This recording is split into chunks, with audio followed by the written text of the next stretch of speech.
Hello. Today I'm covering QQQ and QQQM. These are both ETFs.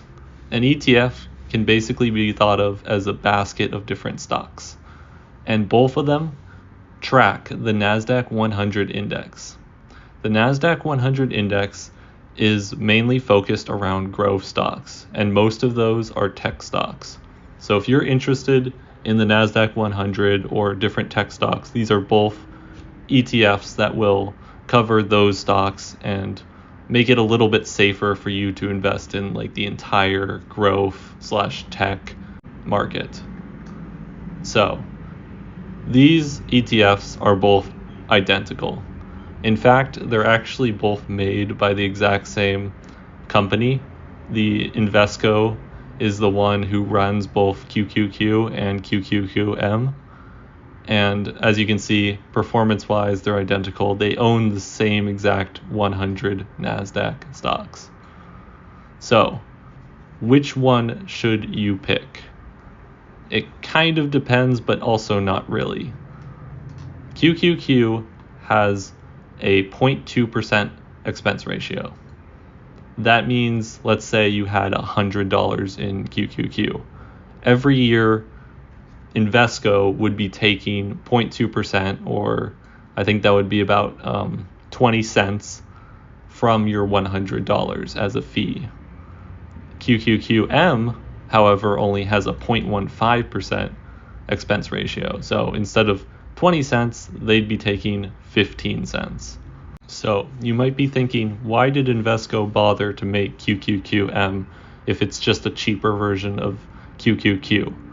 Well, the reason is basically that they wanted to compete and have a lower expense ratio fund that people would be more interested in buying into, but they didn't want to lower QQQ's expense ratio because a lot of money is already locked up in QQQ. And the thing is that people would have to sell in order to get out of QQQ, and a lot of people would have probably a lot of gains, which means that it would cost them a lot in taxes to like switch over from QQQ to another NASDAQ ETF.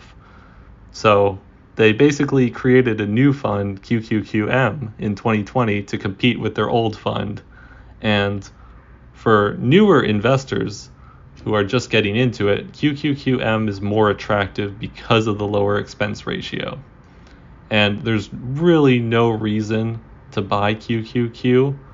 The only thing you would maybe consider using QQQ for is if you're doing like options trading, or you really need liquidity in your ETF, which honestly doesn't really matter for regular everyday investors. It's mainly a thing that institutions would need. Scrolling down, you can see that Sharpe ratio, everything else is the same. The funds are pretty much identical. As you can see, the dividends are also very similar right here. You see that the fund was created in 2020, so it's not like these years QQQM didn't pay any dividends. This was simply just because the fund wasn't created, which is why you're seeing all these zeros. It was created in 2020, and that's also why the dividend is so much lower in 2020, because it was created in probably the end of 2020. So that's why it's only 0.16 versus 0.55. But every other year you can see that they're very comparable. In fact, QQQM seems to have a slight edge in dividends, but honestly you shouldn't really look at this because typically they should be about the same in terms of dividend yield.